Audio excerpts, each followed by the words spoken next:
Okay, good evening. My name is Noemi Herzig. I am the Director of Jewish Cultural Arts and Education at the JCC in Ann Arbor. Some housekeeping items. We are recording this session. All attendees are muted. Please use the chat feature to send in your questions. We activated the closed caption feature. Click on the CC icon on the bottom of your screen if you would like to use it. The views expressed by Chuck Newman and his guests are their own and do not necessarily reflect the views of the Ann Arbor JCC. All previous conversation recordings can be found on the JCC website at jccannarbor.org. And now it is my pleasure to call on our host, Charles Newman. Thank you, Noemi.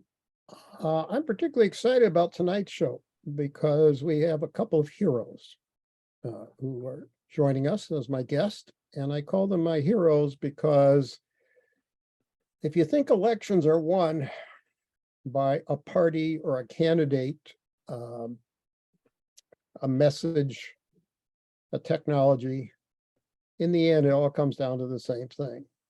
Are there people out there willing to do the work and put themselves out there for the common good? And you're going to hear a story of that tonight, very much so.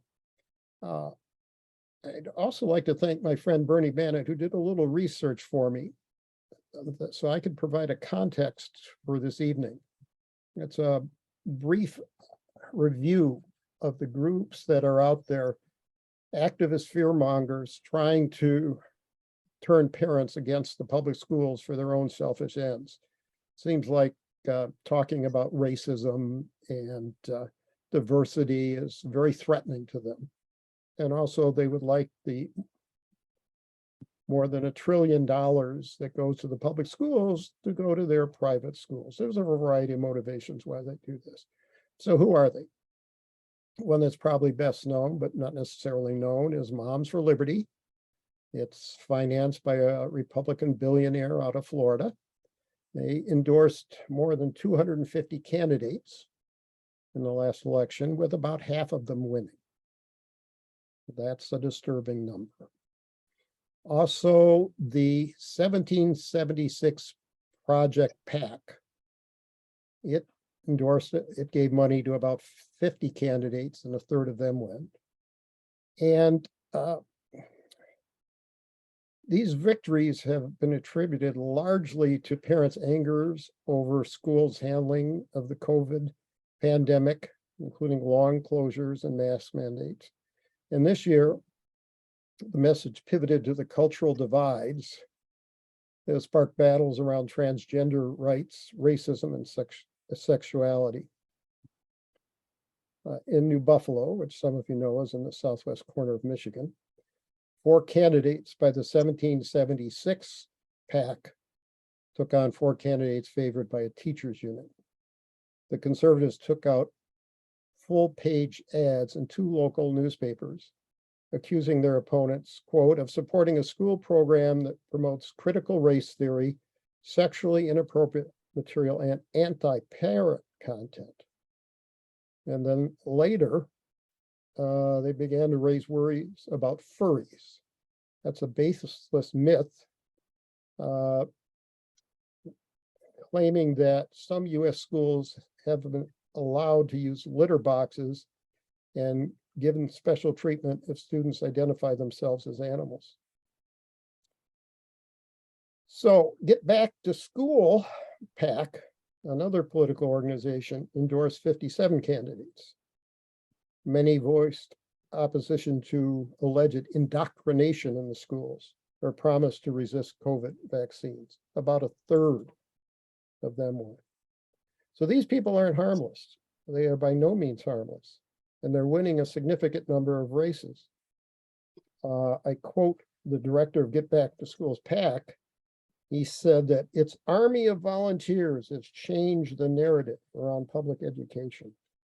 But as I have been saying, and you heard, you saw in the materials I sat on, encouraging to attend tonight, there is sort of a recipe, a plan as to how to beat these folks. And so I'd like to introduce Theresa and Kerry from Chelsea, Michigan. Welcome to Conversations. And we'll start with, how long have you lived in Chelsea? Oh boy, so we both grew up in Chelsea. Actually, we were high school sweethearts, so that's maybe the first part of our stories. We kind of grew up here together. Both of us went away to college and started our family in another location here in Southeast Michigan. But when our daughter was of the age to start kindergarten was really when we took a hard look and said, well, where do we want our kids to grow up and be educated? And we decided we want to come back home. So we moved back here in 2009 and been here ever since. For those of us who are not that familiar with Chelsea, how big is it, and what type of a community is it? Oh, size. About 5,000 voters. So obviously the population is probably a little bit bigger than that, but I characterize Chelsea as a city kind of going through transition. When we grew up here in the 80s and 90s, this was definitely more of a rural farming community. And I'd say over the last 30 years, it's kind of slowly morphing, and I'll say that's probably still in process, into what I would call more of a suburb of Ann Arbor, even though a lot of people might object to that. But Jeff Daniels in particular. He Yeah, doesn't me like too. that. It's when our family from Kansas visits, they still see Chelsea as like more of a bed and breakfast type community. I think that's an interesting description. And I like to use it myself. It's still small town charm, I believe. Yeah. While I'm thinking of it, those of you who are attending this evening who are aware of a school district that has been visited by folks espousing this doctrine, trying to discredit the public schools, if you just put that in chat, that would be interesting, and we'll see if others have experienced what went on in Chelsea. So have you been involved in politics for a long time? No. Not at all.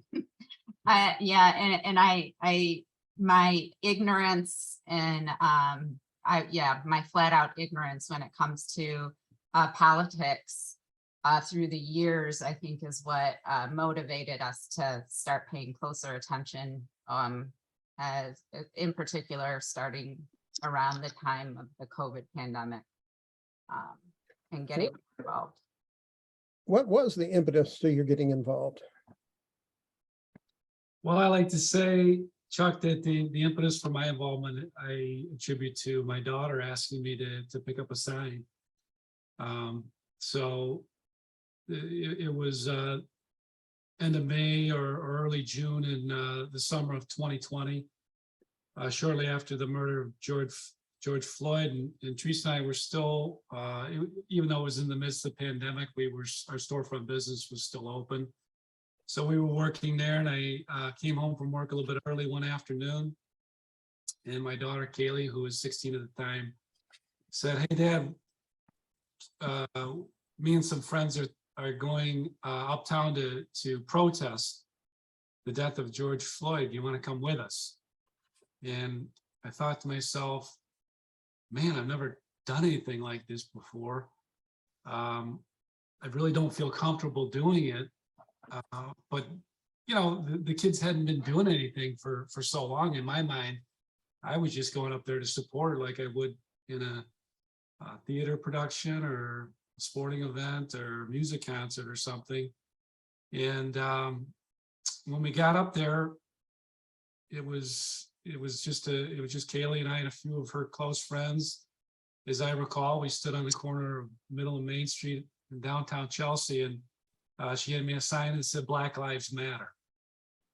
And it didn't take very long for me to see and kind of really start to absorb the response to me and a couple of teenage girls holding some signs right there in downtown Chelsea. And I'd say, 20–30% of the people who went by would honk or give us a thumbs up with support.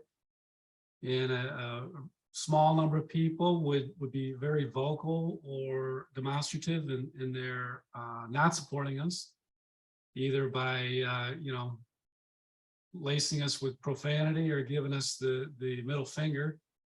But most of the people who went by, Chuck, they didn't respond at all.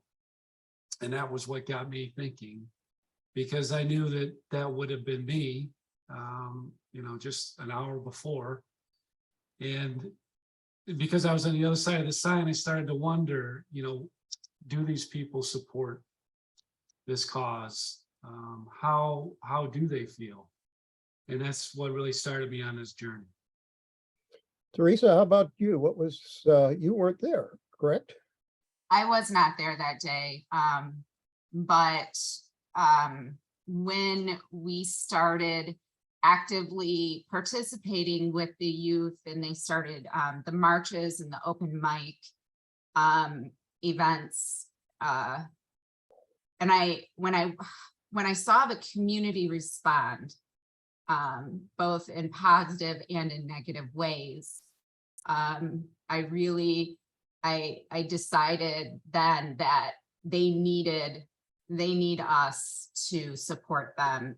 And really the youth, I really don't know if we would have been successful over the last 2 years in the elections if the youth hadn't marched in the street the summer of 2022 and raised concerns about our police department and about racism and bigotry right here in our community.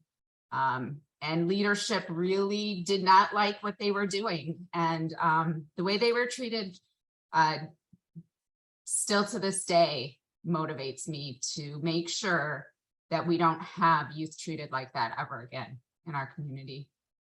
When you say how they were treated, was that being treated by the leadership in the community or people who were against what they were doing? Or maybe that was one and the same. So it was both. It was both. They, we had the police chief at the time really when the youth kind of unraveled some of the racism within his own department and some mishandling of incidents, in particular a high school student who was assaulted, a person of color who was assaulted during one of the open mics that the kids had organized.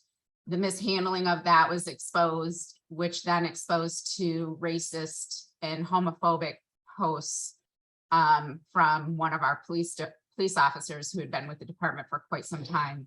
And then they started really at that time pushing back on the kids and giving them ultimatums. how was the officer discovered to have done this? Who did the research? The youth did. There is hope. There is hope. Yeah. So what sort of directives were the police and also I suspect others in city government telling the kids? Well, the big thing was that they had to get a permit and March in the to march in the streets. And so that was kind of, the police department was supporting what appeared to be supporting the youth in the marches originally. I thought that it was really powerful that they were there and helping. So I thought we were on the right side of things until I learned that we weren't. And Kerry has a story about when we really started to question how, if the police department was supporting our youth or not. Right. Yeah. So I mean, when after I participated in the protests on the corner of Middle Main, then the youth started a series of marches, which at first I didn't participate in. Theresa didn't participate in, Our daughter said to us one day, I think it was June 19th, Juneteenth, that the youth were planning to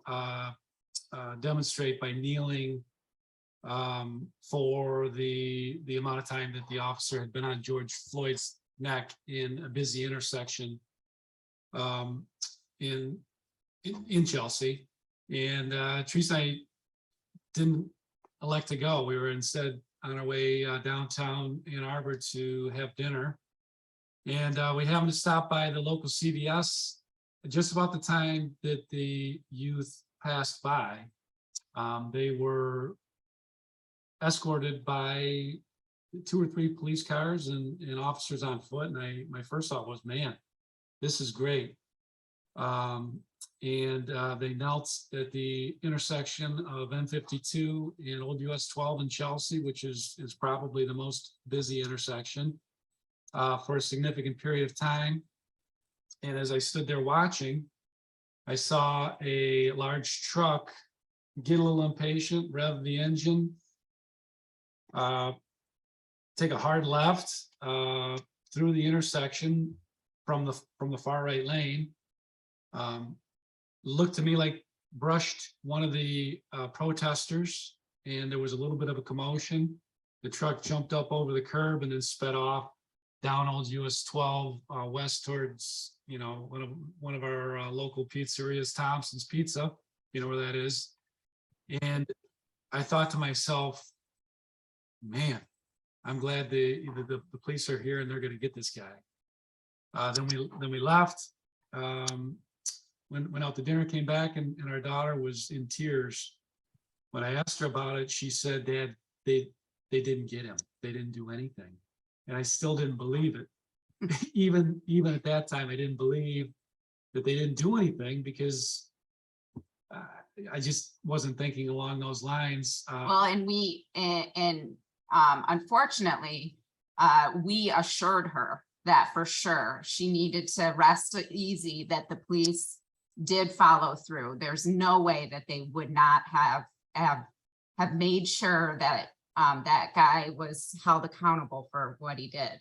Yeah, it wasn't until about a month later during a community-wide listening session that the person who actually was struck by the vehicle had enough courage to kind of tell the story publicly and confirm that she was indeed hit, and that nothing did happen and wasn't followed up. But even despite all that, that was like one of the first red flags in my mind, where I was like, I need to be there for the rest of what's going to happen this summer.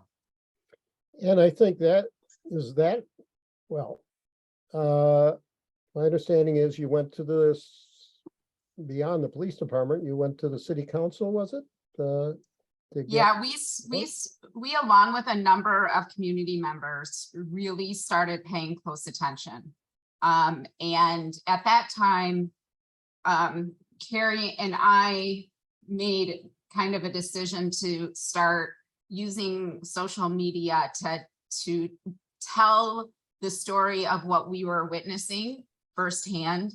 And at these marches, what we were seeing from leadership, and how they were responding, and how other community members were responding. And so, we were one of many, though, who started speaking out at city council. So we did start attending meetings regularly. They were virtual at that time, and it was really impressive, the number of community members who really wanted to support the youth and get on these meetings and talk. And then you had, people who were angry at the youth and got on the city council meetings and, school board meetings, and were speaking out against the youth and what they were doing. At what point did you decide that you or someone decide that the city council wasn't going to give you redress as it was currently constituted, and that you needed new members? How'd that go? Yeah, I mean, we met with the then mayor and her husband for a 3-hour meeting.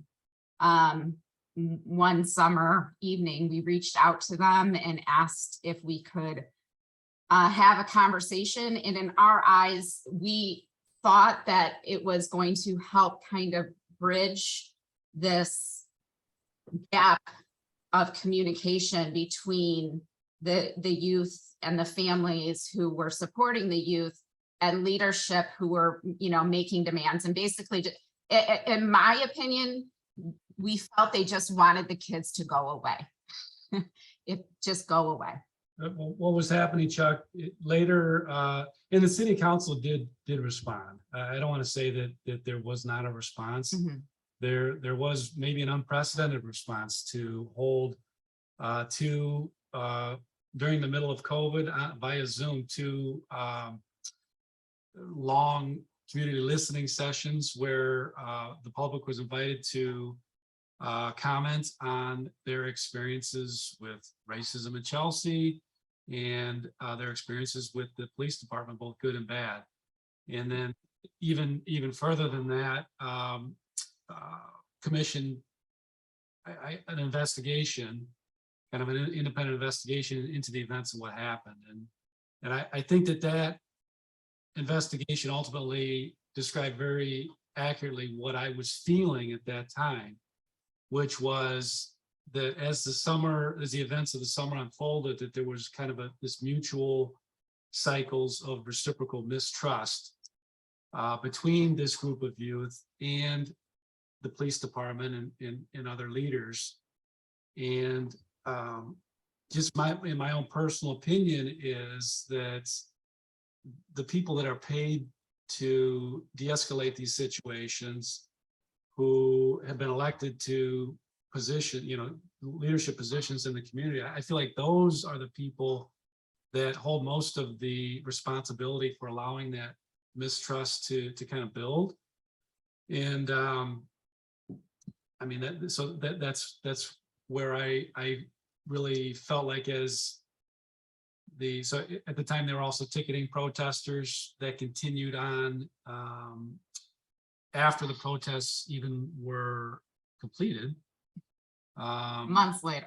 And so this dragged on. What that did is it kind of dragged on the building of this mistrust from the summer all the way in through the next spring. Did I understand you? You described the police chief as former police chief? Mhm. What happened there?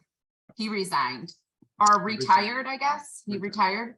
And he notified the community, I believe in January or February sometime, and then of this past year. And his last day was August. And so we do have a new police chief in Chelsea.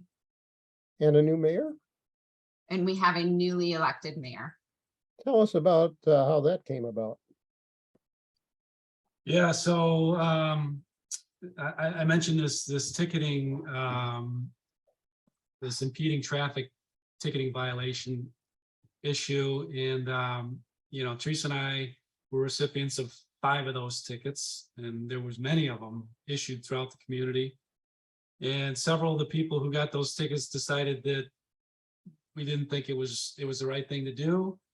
And so with the help of the U of M Civil Rights Litigation Initiative and some other lawyers from the ACLU, we fought that, and Judge Anna Fruschauer in February of 2021, not only did she throw out the tickets, she declared the law that the police were citing to enable the writing of those tickets to be unconstitutional.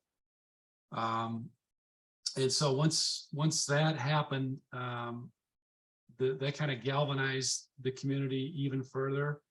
And the next local election, where I think there was there 3 city council seats? There were 3 seats up, and the mayor at the time did not decide to run for re-election. So we were going to have a new mayor regardless. And there were 2 individuals who ran for mayor. Right. So there's 7 total seats. 3 of the seats were up for re-election that fall, including the mayor. And so that kind of set the stage for, I guess, organizing Yeah. what to do next. Who we learned a lot from. It was another individual in the community who organized like a grassroots effort in our community at the time to support Jane and the 3 other candidates to be elected. He was the gentleman who organized it was brilliant. And without his leadership in that election cycle, again, I'm not sure if we would have been able to pull it off as a community. Because What were some of the things you did in that election? well, that was COVID. So getting out and about was not as easy. So we utilized social media a lot. There was a lot of people telling stories and, giving reasons for why they're voting the way they were. We canvassed a little bit, and we made a voter guide that we mailed and canvassed with. And each candidate ran their own campaign, and they did so brilliantly. Yeah, I think one of the key things that this did was analyze like the historical voting data, and came to the conclusion that people who were likely to vote for candidates who were of similar mind that we supported held the majority in the city of Chelsea, and that if we could just tell the story and get out the vote, then that should be enough to win. So it wasn't necessarily going to be a persuasive. It wasn't a persuasive exercise, more of like a information telling, and trying to convey the importance of the election and why someone should vote in 2021 in an off year. So no governor race, no presidential race, only the local race. So you really had to want to vote 21 for city council to What was the source of your data that allowed you to identify the voting history of folks you thought would be supporting it? Yeah, so I mean, there's publicly available data, and I think it's ewashington.org. It gives all of the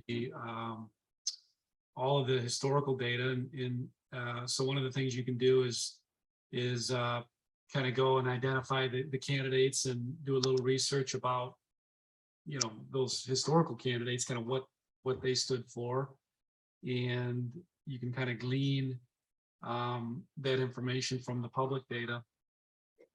I'm not an expert. My thought was that the county does not provide the individual voting record of citizens. It's the state that provides that. And didn't you have a data? Did you use Wave in that campaign? Yeah, yep. So that we did. We also did utilize Wave, critical tool. Like you said, Chuck, the county data that I'm referencing is more of a aggregate data. But maybe who to contact and what their information might be, then we use that Wave tool. I don't know if all of you are familiar with it.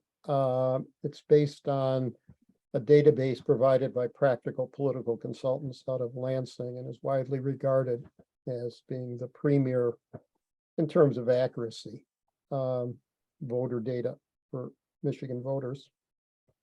And it also has, in addition to their voting history, predictors as to what party they would likely vote for and whether they're absentee or not. Yeah. So that's called Wave.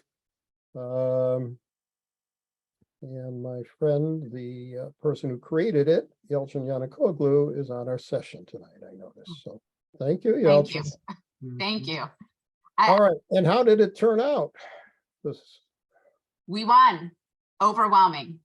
And one thing I do want to point out, Chuck, is that one of the things that when we did the mailer, sent the voter guide out, when we mailed those out, we did hand address all of those voter guides, and many of us wrote a message on it. So we hand wrote, thank you for voting, and then signed our name to it.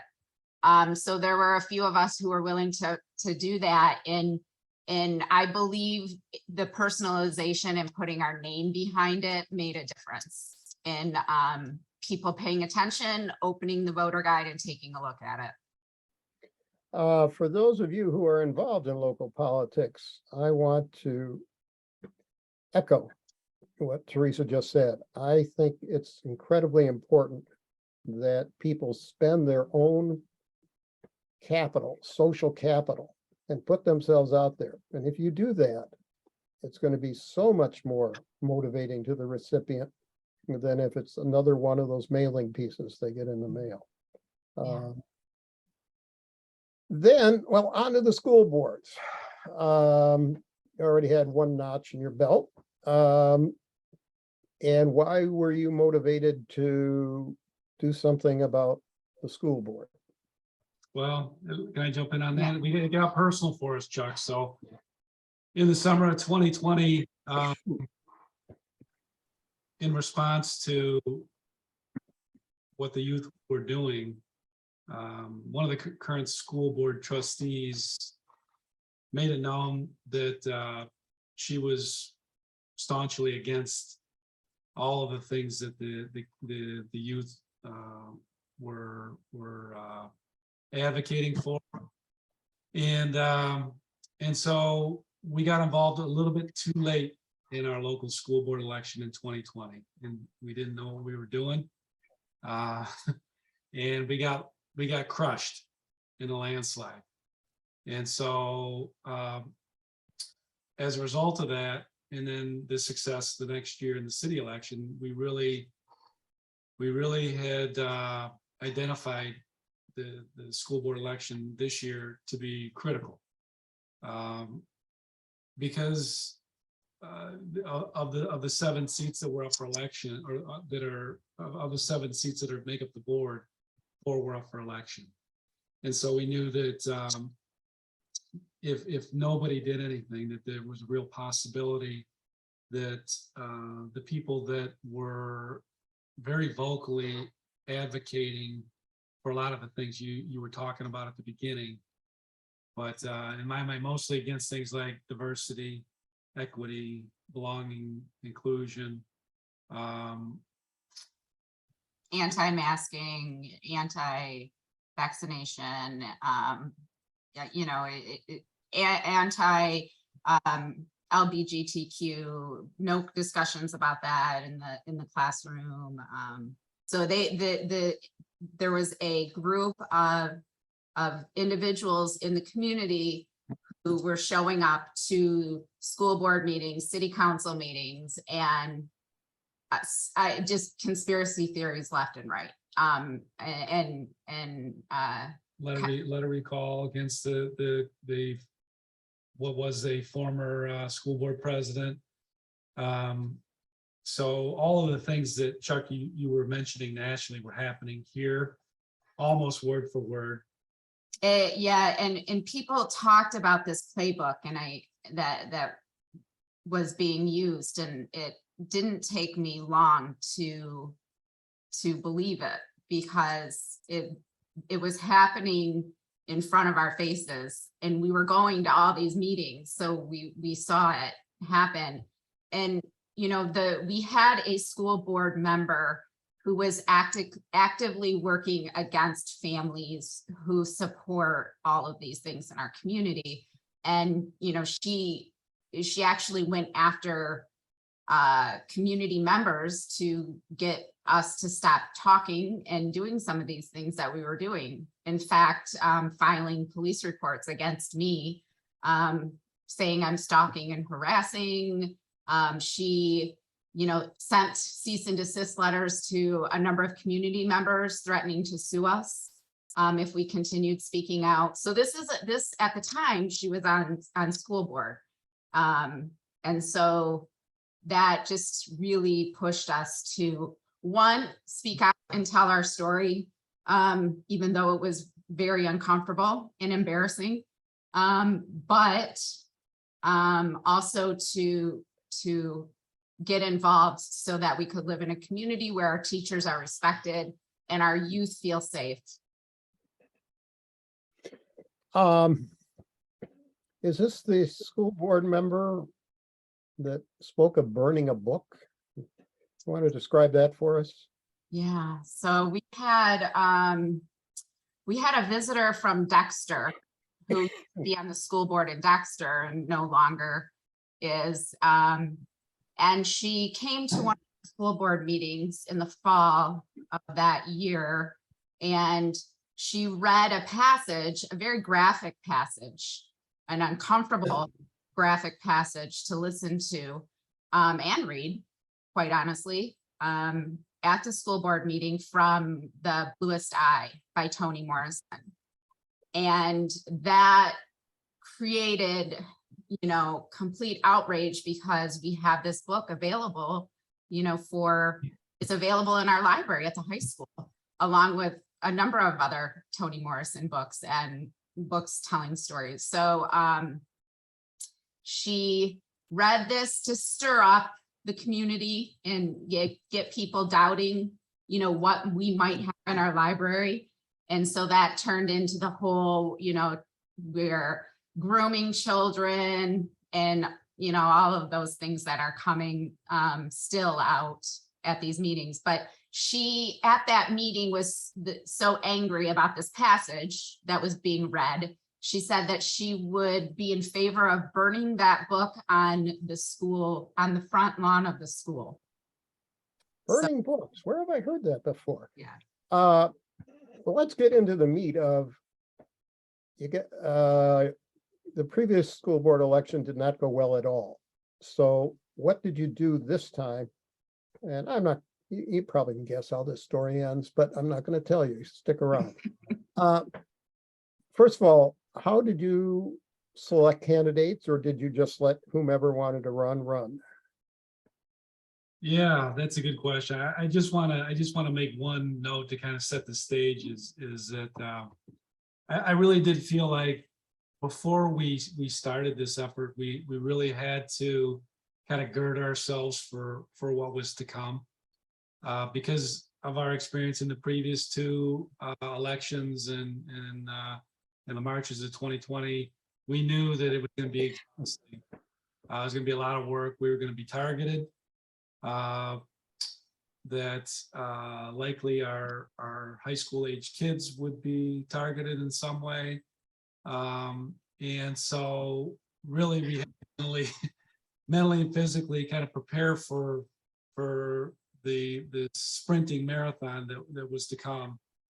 And the first piece of that, Chuck, you mentioned, was trying to encourage the right people to throw their name into the hat, because not everybody wants to do that. I mean, if you're paying attention and you see that, you know, police reports are being written, you know, all of this effort kind of to stir up negative context about the school district and what your role might be in it. I mean, you really have to be a strong person or it might be personal in some way for you to want to go through that, let alone an election process, a local election process, which you know could get very dirty at times. So in the previous year, even though there was only 3 seats available, we had 4 like-minded candidates running, and we figured out as that went on that was strategically a big detriment for us, because we were splitting our vote, so to speak, in some ways. And so really it was about finding the right people, but only the right number of people too. And so Theresa can probably speak. to Well, how- we really, and back to your, the need for, using your social capital in the community, we just, it needed to be social. We needed to go into this process with, the idea that it was gonna be fun for us and everyone involved, and that we were going to make it very social. And so that people really had opportunities, you know, we weren't dealing with some of the restrictions of COVID, so we were able to meet people face to face. But And- what were some of the things that were fun, or more fun than? Well, really, one of the things that we started meeting with people regularly at coffee shops in town. And we were reaching out to individuals who might be interested in running, but also individuals who we thought were interested in being a part of the process and helping have conversations in the community about how do we find, you know, the right candidates to support our educators and our youth. How long before the election was this, did you start We having? started probably January. December, January. Yeah, January. We met with one individual earlier on than that because we just wanted to put a bug in his ear, and then we had one member of the school board resigned, and he then threw his name in the hat for that. So that was a good start to the new year, getting a good replacement in there. That was just voted in by the current board. So yeah, we started having those conversations, and we walk every single morning into town from our neighborhood home just outside. We're on the E2B trail here in Chelsea. So we have a great little entrance right from our neighborhood, and we can take that trail into town, and we go to Agripole for coffee, and we walk through town. Sometimes we'll stop at the bakery, sometimes we'll go to Zuzu's, and then we go home. And along that walk, we made it our priority to talk to people while we were waiting for our coffee, while we were, you know, sticking our heads into the bakery. And we were sharing our experiences on social media as much as we could, and didn't drive people nuts with it. So that's how we really started kind of getting the word out and talking to potential candidates. So let me summarize what we've learned so far. One is social media is important, and it's particularly important if it's personal stories, not just some campaign boilerplate. The other thing we heard was start early recruiting your team and cultivating your team so you can convert them. Another is make sure you've got good candidates and the right number of candidates. Mhm. So there's 4 things that Yeah. if you're thinking about this, you should write down. All right, so that was December, January when you started. What were some of the other things you did to get out to win this election? Well, around that time, we actually, me and a couple other women in the community started a social media page that was kind of countering, I would say, the vile pages that were actively against our school district and posting misinformation and, you know, like these fear-mongering stories and situations. A lot of communities have these pages. Ours is Chelsea Supports the Return to Learn. I know there's a Dexter one, there's a Milan one, there's a Celine one. And so we were really scared of the misinformation that, you know, people were, it was raising red flags in good people's brains, wondering, wow, is that true?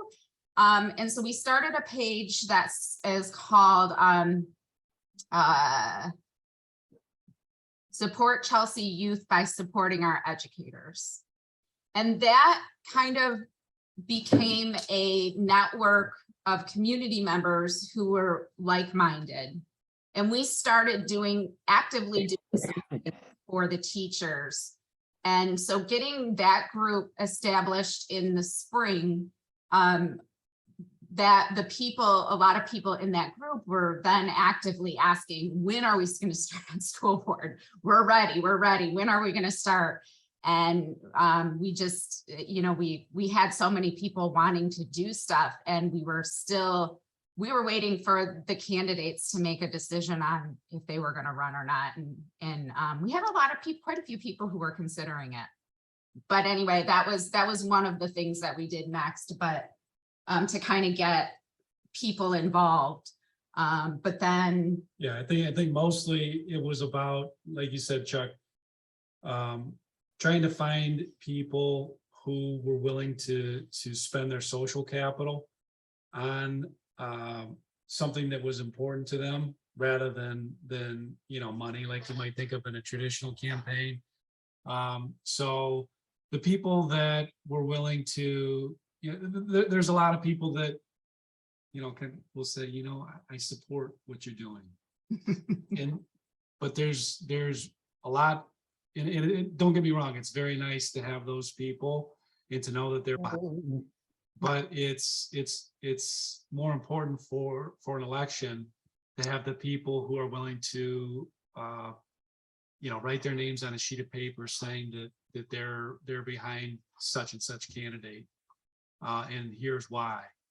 And so those were the kind of people that we were trying to find in reaching out to all these people and having face-to-face discussions and socializing at various places and trying to find that on social media.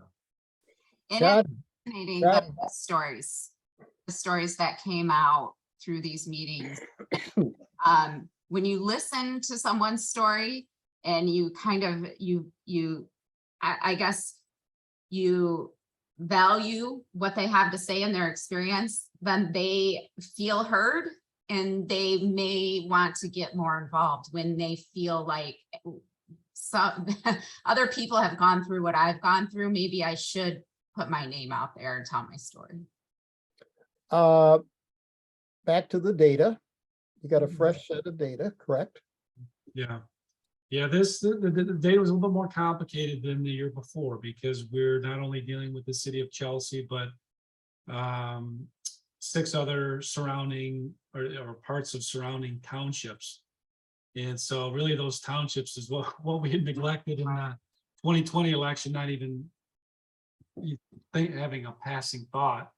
And kind of anecdotally here in Chelsea, from the city council election, we knew that kind of was a stronghold for the candidates that we were supporting.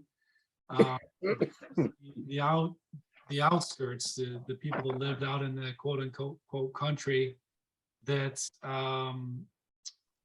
there was a little bit of an unknown, a lot of an unknown, and we thought it was that the election was going to really hinge on trying to reach and educate people kind of in the outlying townships of Chelsea. And so that's where one way the data came in, for sure.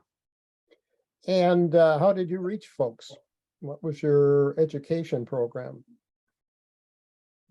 I mean, Well, once our candidates didn't really make a decision until, like a week and a half, they started committing.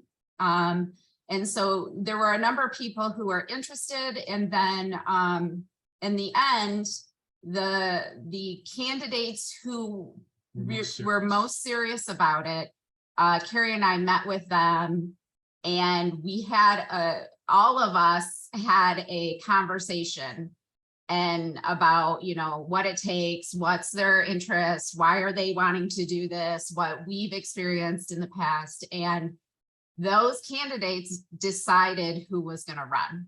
And it was a really cool process. And they went in and put their name in the hat. And then another candidate for that last position went in, Dr. Moore went in and put he was the final piece. And to how long before the election did you have your slate then? So they applied, or they put their name in the hat the week, It's the end of June. the end of June, early July, whenever the deadline is, I can't remember. But it was within a week of the deadline was when they actually went in and put their name in officially. So now this cultivation work that you've done, you've got some folks that'll help you. What'd you start doing? Yeah, so I mean, each of the candidates really ran their own individual campaign.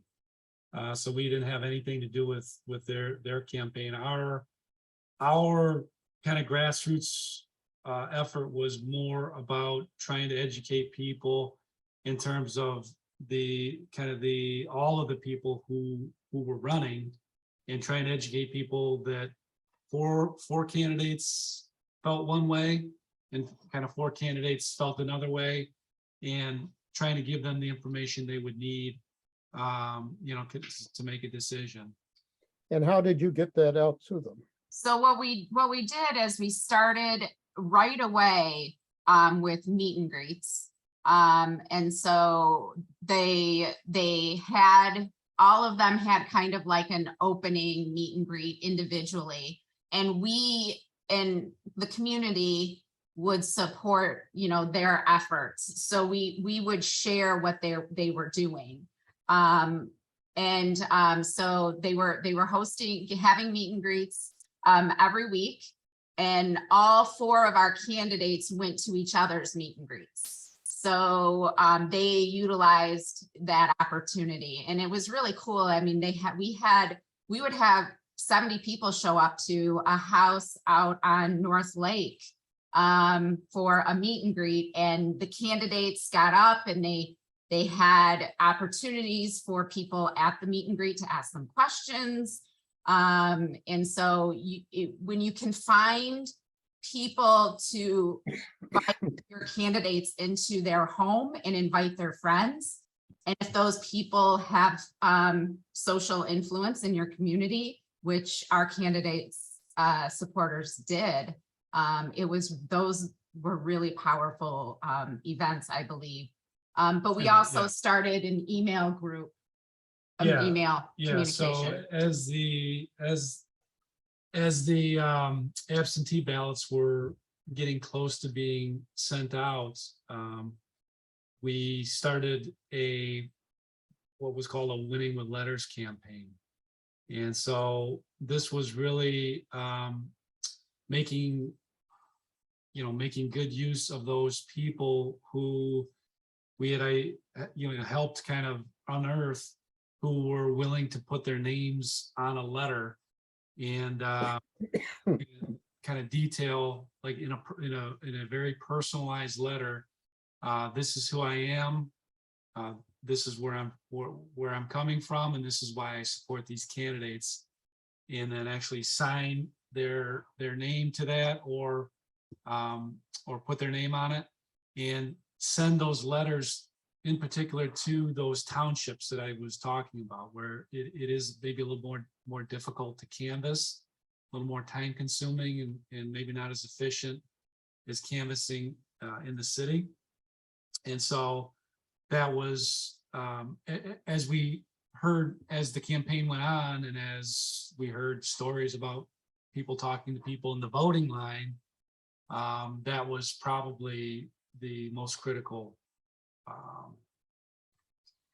thing we did. Yeah, we were able to, I think we had 35, 40 volunteers writing the letters, and some were teachers, community members, retired teachers, past leadership, and we sent out around 5,000 letters, which is pretty remarkable, and we sent those out within a week and a half.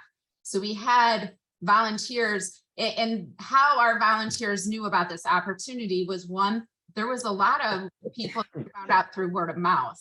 So someone would send us an email and say, hey, I heard you're doing this. Can I be added to your list? I would like to participate. But we also, just had people that were on our email list. Kerry was creating a weekly email that gave updates of what was happening and where the volunteers had opportunities to volunteer. So we gave them choices in what they wanted to do and what they felt comfortable with. So that, I think that was really helpful. Someone said here in the chat that there's a lot of people who want to get involved, they just don't know how. And I think that's a really critical piece, is to give the volunteers opportunities to do things instead of nagging them on one thing like canvassing, which no one really wants to do. We really, we had canvassers, but we accepted that that's not going to be the most popular thing to do. And so we gave other opportunities that we thought were equally, if not more effective, which is the letters. And maybe even the most effective. We were kind of hoping that the people who would put their name on something would then, take it a step further, and in their conversations at the coffee shop, in their social settings and dinners, that they would bring this up as something that they were very passionate about. And so that's what we were really looking for in terms of trying to, get people to be more active. We need to wind this up, so it's time for the big reveal. How'd you do? Oh, we won.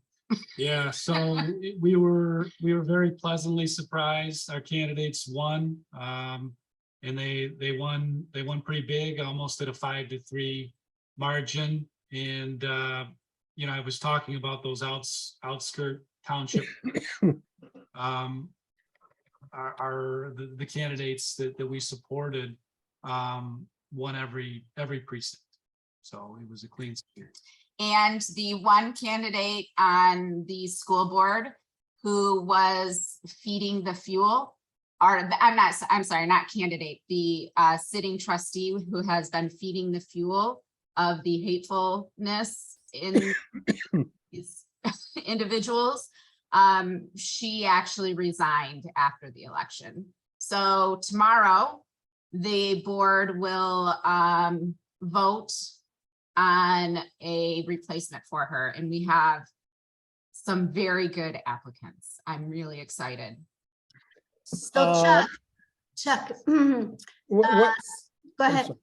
So somebody, One ahead. quick comment that I forgot to make earlier. You did use ballotpower.org at the end as well, did you not, to see who hadn't voted? Yeah, so ballot power is a way for somebody to quickly, without even needing to sign up to use the website, is a way to check and see if people that you care about, if they have voted or successfully voted. So I sent a link to that in one of my final emails just before the election. I had one person contact me right away and had a daughter who was intending to vote absentee, and had already sent her ballot in, and when she went on ballot power, she was able to figure out that they hadn't counted her vote, or at least hadn't counted it properly. So she made arrangements then to pick her up and get her back to the actual voting booth on that Tuesday. So that was another example. That's just one person that came to us. And when you're talking about around 4,000 to 5,000 vote total, one vote can make the difference. So Well, I'm doing that rare thing, and I'm letting this go a little bit longer to see Noemi. I know Andy Nagy wanted to. Yeah, Andrew wants to speak, ask a question. So go ahead and unmute yourself. Well, my question was from halfway back to the present. I'm just wondering if, quote, the prominent citizens of Chelsea, like Jeff Daniels or whatever his name is, the Jiffy Mix guy, are the Did they, are they politically involved? Are they liberal? You know, they don't get, not that I'm aware of, I guess, I'm not real sure. I know Jeff's family supports teachers and educators. Their daughter is a teacher in Michigan. And so they are they advocate for educators. But their level of involvement, I think Jeff has kind of put himself out there on a national stage and where he stands in politics. And, you know, the backlash you get from that is not great. And he has a young family. He's got, I don't know, 5, 6 grandchildren right here in town. So I think his family needs some space at this time in their family's, you know, young life. So I don't know how local politics involved he is. And I'm not real sure, to be honest. Anything else, Noemi? Yeah, so question, did you find this was a non-partisan issue in general, or was it polarized in favor of one party over another?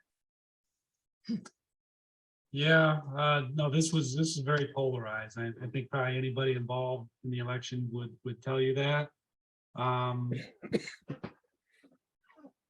Yeah.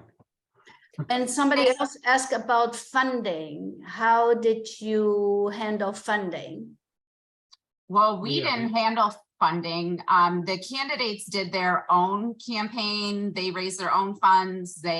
You can look up all of their campaign finance information on the Washtenaw County site. We didn't do any fundraising. We just had volunteers and people who, you know, donated and Well, they would write they would write their own letters. they would write their own letters and send them out and stamp them. And the things that we did didn't cost our effort, and we didn't have to raise any funds. There was nothing that cost us that we organized cost us money. Everyone did their own. So there are a lot of thank yous and great work and inspiring and a lot of great messages. But in terms of questions, I think that's pretty much it. All right, well, let's have a commercial. What do you do for a living? That I think that's really actually one thing that we can't take for granted in this messaging is we're in a very unique situation, and it is hard. It's not realistic to ask most people to do this because it is so time consuming, and because of what we do for a living, our schedule is very flexible.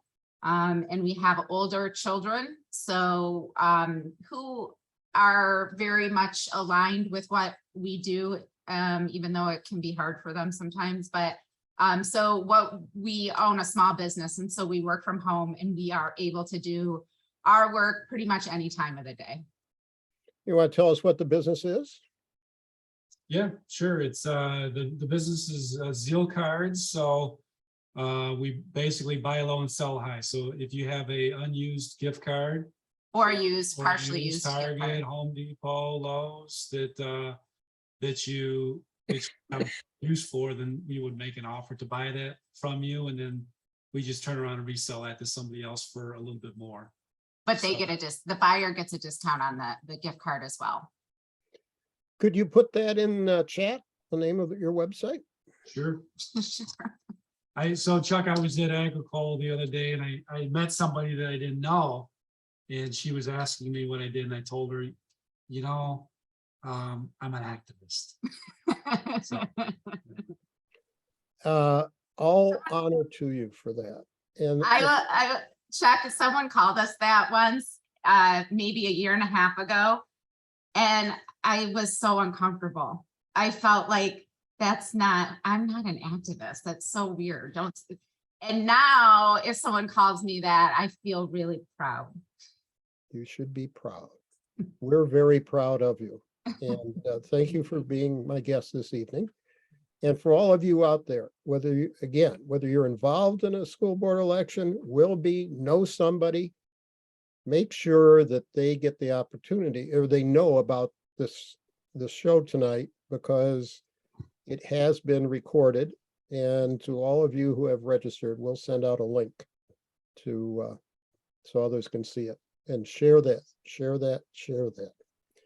With that, thank you all again, and good luck on the campaign trail going forward.